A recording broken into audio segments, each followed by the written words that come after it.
Progress. Assalamualaikum warahmatullahi wabarakatuh. Hamdan wa syukron lillah. Ashhadu an la ilaha illallah wahdahu la syarikalah. Wa ashhadu anna muhammadan abduhu wa rasuluhu la nabiyya ba'dah. Sholatan wa salaman ala rasulillah Muhammad wa ala alihi wa ashabihi wa man tabi'ahum bi ihsanin ila yaumil qiyamah. Amma ba'd. Qala Allah ta'ala fil Qur'anil Karim, a'udzu billahi minasyaitonir rajim. Fa wa rabbika lanas'alannahum ajma'in amma kanu ya'malun. Shadaqallahul adzim. Hadirin wal hadirat, bapak-bapak, ibu-ibu, saudara yang berbahagia, dan mudah-mudahan selalu di bawah lindungan rahmat dan barokah Allah Subhanahu wa taala. Mari kita bersyukur kepada Allah Subhanahu wa taala karena sampai pada hari ini Allah masih berkenan memberikan perlindungannya kepada kita semua, sehingga kita dalam keadaan sehat walafiat tanpa kurang satu apapun di dalam menjalankan ibadah di hari ini. Salawat serta salam semoga Allah limpahkan pada Rasulullah Muhammad Sallallahu Alaihi Wasallam. Bapak, ibu-ibu, hadirin wal hadirat yang dirahmati Allah, hidup ini sebenarnya adalah dalam rangka kita mengemban satu amanah yang diberikan oleh Allah Subhanahu wa taala, sehingga hidup ini bukan atas dasar semata-mata kemauan diri kita masing-masing, tapi hidup ini adalah untuk menjalankan satu tugas, satu amanah yang diberikan kepada kita sebagai manusia, sebagai khalifah fil ardh, dan juga sebagai Abdullah. Karena hidup ini adalah untuk menjalankan amanah, maka tentu amanah itu kelak harus dipertanggungjawabkan kepada pihak yang memberi, yaitu Allah Subhanahu wa taala. Dalam kaitannya dengan hal ini, Allah Subhanahu wa taala telah berfirman di dalam surat Al-Ghasyiyah, surat yang ke-88, ayat yang ke-25 dan 26, di mana Allah menyatakan, inna ilaina iyabahum, sesungguhnya kepada kami Allah lah manusia itu akan kembali. Jadi kita hidup di dunia ini nanti pada akhirnya akan kembali kepada Allah. Karena kita dulu diciptakan oleh Allah, maka nanti pada akhirnya kita pun kembali menghadap kepada Allah Subhanahu wa taala. Setelah kita nanti kembali berada di hadapan Allah, maka Allah akan meminta pertanggungjawaban amanah yang telah diberikan. Maka di ayat yang ke-26 Allah menyatakan, summa inna alaina hisabahum, kemudian sesungguhnya kewajiban kami Allah lah menghisab mereka manusia. Menghisab yaitu memperhitungkan segala amal perbuatan yang telah dikerjakan oleh manusia ketika di dunia ini. Bahkan di ayat yang lain yang tadi saya sampaikan di muqaddimah, lebih tegas lagi Allah menyatakan, fa wa rabbika lanas'alannahum ajmain amma kanu ya'malun. Maka demi Tuhanmu, fa wa rabbika, maka demi Rabbmu, yaitu demi Allah, lanas'alannahum ajmain, kami Allah pasti akan menanyai mereka semua, akan meminta pertanggungjawaban pada mereka manusia semuanya, tidak ada yang terkecuali, tidak ada yang terlewatkan, semuanya akan dimintai pertanggungjawaban. Amma kanu ya'malun, tentang apa yang telah mereka kerjakan dahulu ketika mereka hidup di dunia. Jadi jelas bapak-bapak, ibu-ibu, hadirin wal hadirat yang dirahmati Allah, kelak kita akan dimintai pertanggungjawaban oleh Allah, dan tentu kita semuanya berharap ketika Allah bertanya kepada kita, meminta pertanggungjawaban kepada kita tentang kehidupan di dunia ini, kita semua bisa untuk menjawabnya dengan baik, sehingga kita akan diberi nilai yang positif, diberi nilai yang lulus oleh Allah Subhanahu wa Ta'ala. Nah, bapak, ibu-ibu, hadirin wal hadirat yang dirahmati Allah, karena khawatirnya Rasulullah Muhammad Sallallahu Alaihi Wasallam terhadap umatnya, termasuk terhadap kita semua, apabila kelak kita di akhirat tidak bisa untuk menjawab pertanyaan-pertanyaan Allah, maka Rasulullah Sallallahu Alaihi Wasallam memberikan bocoran pertanyaan-pertanyaan yang besok akan disampaikan oleh Allah. Ibaratnya kalau kita itu mau melaksanakan ujian, soalnya itu sudah diberitahu oleh Rasulullah, sehingga tinggal kita menyiapkan jawabannya saja. Tapi sayangnya banyak manusia yang mengabaikan, banyak manusia yang tidak peduli, sehingga dia tidak mempersiapkan jawaban-jawaban pertanyaan terkait tentang amanah yang diberikan oleh Allah kepada manusia tersebut. Oleh karena itu, mari kita perhatikan bocoran yang disampaikan oleh Rasulullah SAW agar kita bisa untuk menyiapkan dengan sebaik-baiknya.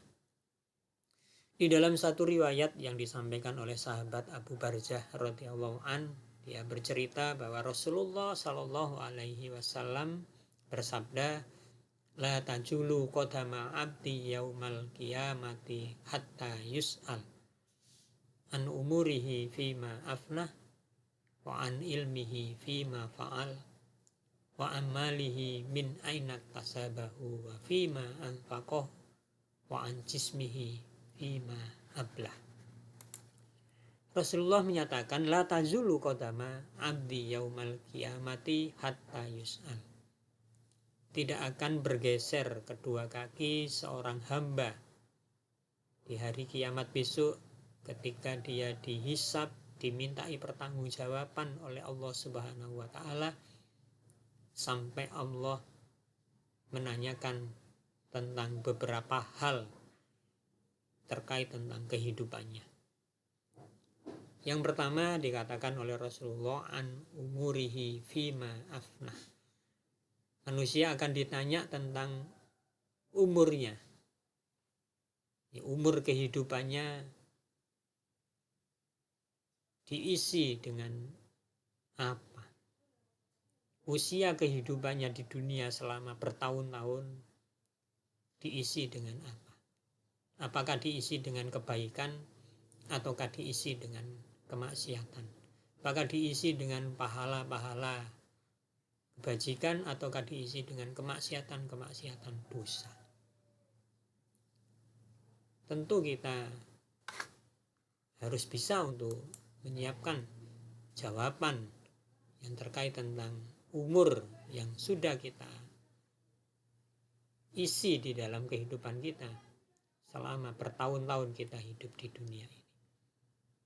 Kalau kita mengisinya dengan kebaikan, tentu kita akan bisa menjawab kebaikan-kebaikan itu, dan bahkan kita bisa berbangga di hadapan Allah untuk menyampaikan kebaikan-kebaikan yang pernah dilakukan. Kita pamerkan kebaikan-kebaikan kita di hadapan Allah, bukan kita pamerkan di hadapan manusia. Nah, sudah siapkah kita untuk memamerkan umur kita selama kita hidup di dunia ini besok di hadapan Allah? Harus siap, karena kematian sekali lagi datangnya tidak ada yang menduga dan tidak ada yang mengetahui. Jadi inilah pertanyaan pertama tentang umur kehidupan kita selama ini. Apakah dipenuhi dengan kebaikan ataukah dipenuhi dengan kemaksiatan? Rasulullah Shallallahu Alaihi Wasallam ditanya oleh salah seorang sahabat, ya Rasulullah, ayyun nasi khair, wahai Rasulullah, siapa manusia yang terbaik itu? Maka Rasulullah mengatakan, man tola umuruhu wa hasuna amaluhu. yaitu orang yang umurnya panjang tapi diisi dengan amalan-amalan kebaikan. Sedangkan pertanyaan fa'ayun nasi syarrun, siapa manusia yang terburuk ya Rasulullah?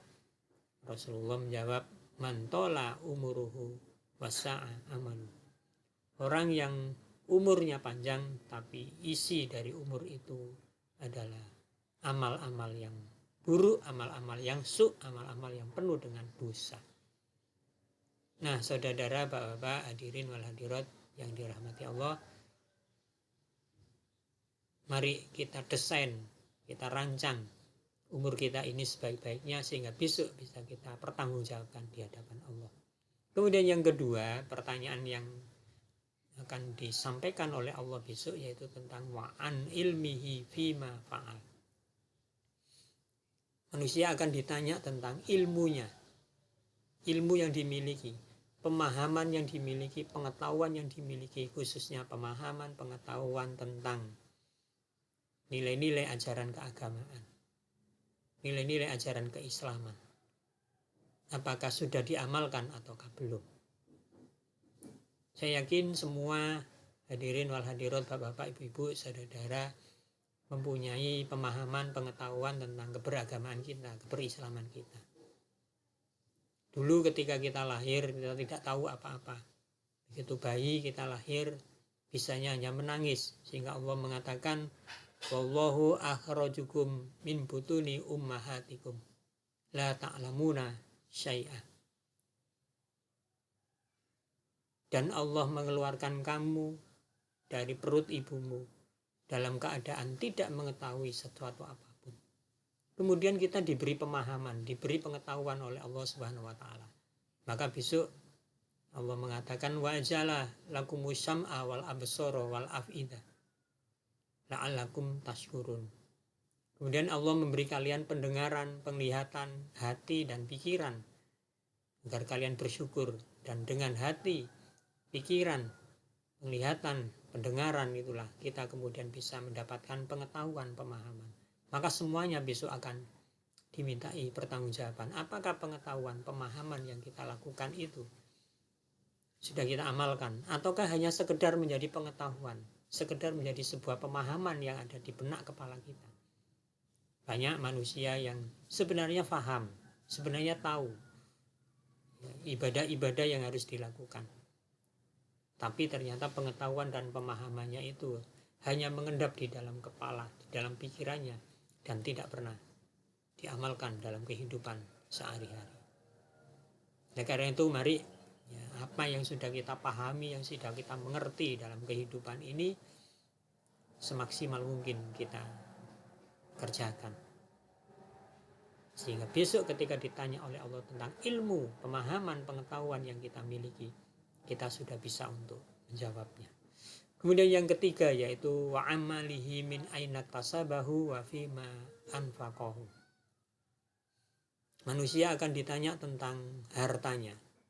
Dalam kaitannya dengan harta ini, Allah akan bertanya tentang dua hal. Min aina tasabah, yaitu dari mana, bagaimana cara engkau memperoleh harta.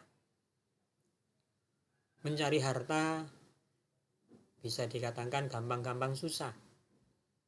Apabila kita berupaya semaksimal mungkin, tentu mencari harta itu akan mudah. Tapi apabila kita bermalas-malasan, maka mencari harta itu akan terasa sulit. Hanya terkadang banyak manusia kurang memperhatikan bagaimana cara dia memperoleh harta, dari mana dia memperoleh harta. Sehingga terkadang cara yang tidak benar, cara yang haram, dia laksanakan demi untuk mendapatkan harta yang sebanyak-banyaknya. Karena keserakahan dan kerakusannya, sehingga cara apapun dia gunakan, maka dia mempergunakan cara yang tidak benar. Padahal Allah Subhanahu wa taala sudah mengingatkan, wala ta'kulu amwalakum bainakum bil batil, dan janganlah kalian, sebagian dari kalian, memakan harta sebagian yang lain dengan jalan yang batil, dengan cara yang tidak benar. Maka seharusnya ketika kita mencari harta, dilakukan dengan cara yang halal. Ada orang yang mengatakan mencari yang haram aja susah, apalagi mencari yang halal. Ungkapan ini tentu tidak benar. Karena di dunia ini sebenarnya lebih banyak yang halal daripada yang haram. Karena kebutaan hati manusia saja, sehingga mengatakan seakan-akan yang halal itu susah untuk didapatkan. Padahal justru yang halal itulah lebih mudah didapatkan. Tapi karena hatinya dirasuki oleh bisikan-bisikan syaitan, sehingga menganggap mencari yang halal itu susah. Akhirnya dicarilah dengan cara yang halal, dengan cara korupsi, dengan cara mencuri, dengan cara mengambil hak yang bukan miliknya, dan lain sebagainya. Ini adalah cara-cara yang tidak dibenarkan oleh Allah Subhanahu wa Ta'ala. Dan kemudian setelah kita mendapatkan harta dengan cara yang halal, maka Allah bertanya, wa fima anfaqahu, kemana engkau belanjakan harta yang sudah engkau dapatkan itu? Kebanyakan manusia kalau sudah mendapatkan harta, apalagi kalau berlimpah hartanya, itu kemudian lupa dengan penggunaan harta yang harusnya sesuai dengan aturan-aturan yang dibuat oleh Allah. Karena yang memberi harta itu sesungguhnya adalah Allah. Tapi terkadang manusia lupa, sehingga kemudian harta itu dipergunakan untuk hal-hal yang negatif, berhura-hura, berpesta pora, dihambur-hamburkan, sehingga dia tidak mempergunakan harta itu dengan sebaiknya. Di dalam harta yang dimilikinya ada hak-hak yang harus diberikan kepada pihak-pihak yang membutuhkan, orang fakir, orang miskin, anak yatim, dan lain-lain. Tapi karena kebahilan, kekikirannya, sehingga harta itu kemudian hanya dimiliki sendiri dan dinikmati sendiri dengan cara yang tidak benar. Nah, inilah pertanyaan Allah. Maka terkait tentang harta, mari kita berusaha untuk mendapatkan harta secara benar dan mempergunakan harta pun juga secara benar. Sehingga besok ketika kita ditanya oleh Allah tentang amanah harta tersebut, kita bisa untuk menjawab dan menjelaskan dengan sebaik-baiknya. Maka harus berhati-hati karena harta itu terkadang menipu, harta itu terkadang menggiurkan.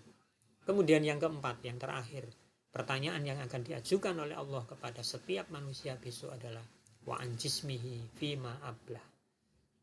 Kita akan ditanya oleh Allah tentang kelelahan tubuh kita, capeknya tubuh kita ketika kita menjalani kehidupan di dunia ini. Tidak ada manusia yang tidak pernah mengalami capek dan lemah.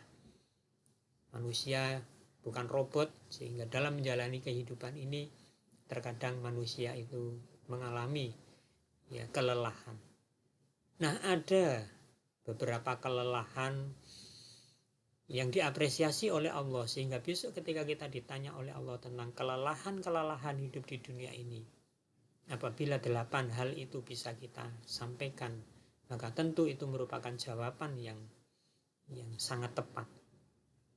Apa 8 kelelahan itu? Yang pertama yaitu kelelahan manusia karena melakukan jihad fi sabilillah. Allah mengapresiasi ketika ada hambanya manusia ini lelah karena berjihad di jalan Allah. Jihad tidak berarti berperang, memanggul senjata, tapi jihad adalah sikap kesungguhan di dalam menjalankan perintah-perintah Allah dan menjauhi larangan-larangannya. Yang kedua yaitu kelelahan dalam melakukan dakwah untuk menyebarkan risalah ajaran Allah, yaitu ajaran Islam. Allah mengapresiasi hambanya yang senantiasa melakukan dakwah, menyampaikan risalah-risalah ajarannya kepada siapapun. Sehingga apresiasi ini perlu kita perhatikan agar diri kita ini selalu menjadi pendakwah. Baik itu pendakwah bagi dirinya, pendakwah bagi keluarganya, maupun pendakwah bagi masyarakat yang ada di sekitarnya. Agar kita kelak ketika ditanya oleh Allah, apakah kita sudah menyebarkan, menyampaikan, menegakkan risalah ajaran yang diturunkan kepada para nabi dan rasulnya, kita bisa untuk menjawabnya dengan sebaik-baiknya. Kelelahan inilah yang diapresiasi juga oleh Allah Subhanahu wa Ta'ala.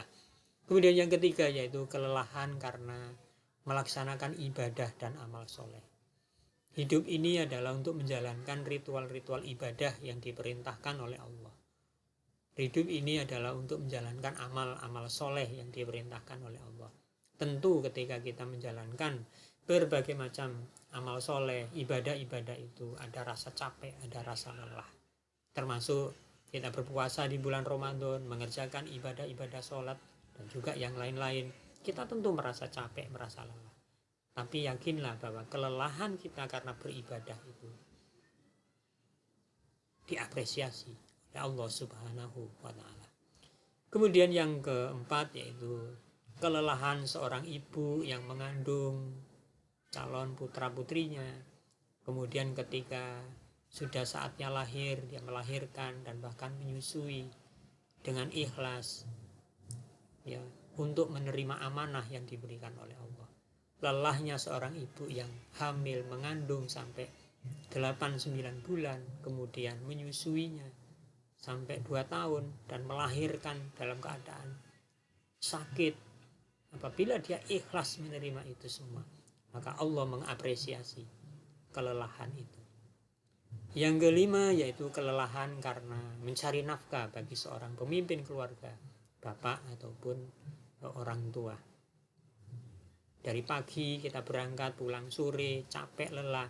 Tapi karena kita lelah untuk mencari maisha untuk memenuhi kehidupan keluarga kita, maka Allah pun mengapresiasi kelelahan itu. Kemudian yang keenam yaitu kelelahan orang tua dalam membina dan mengurusi anggota keluarganya.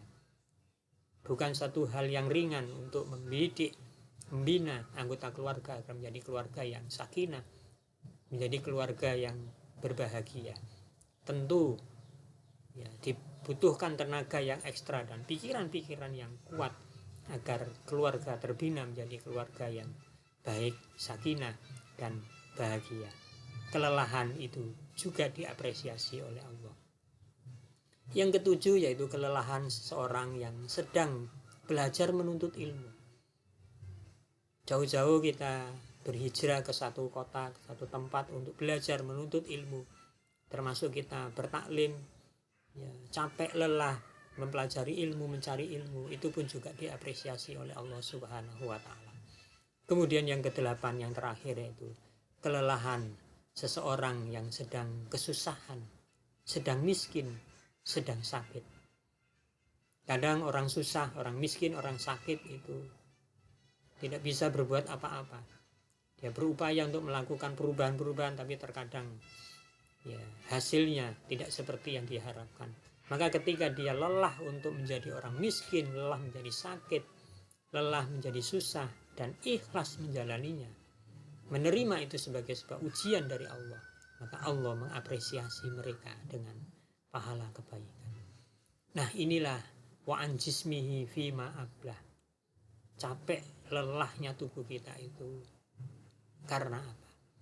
Kalau capek dan lelahnya tubuh kita itu karena melakukan amalan-amalan hal-hal yang tadi diapresiasi oleh Allah, insya Allah di hadapan Allah besok kita akan bisa memamerkan kelelahan itu dengan sebaik-baiknya.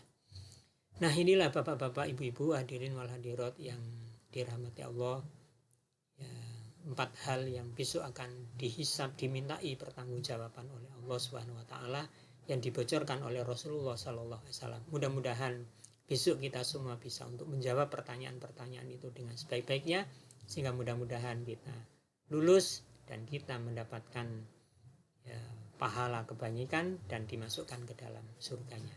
Amin ya rabbal alamin. Aqulu qouli hadza wastaghfiru innahu wal ghafurur rahim. Assalamualaikum warahmatullahi wabarakatuh.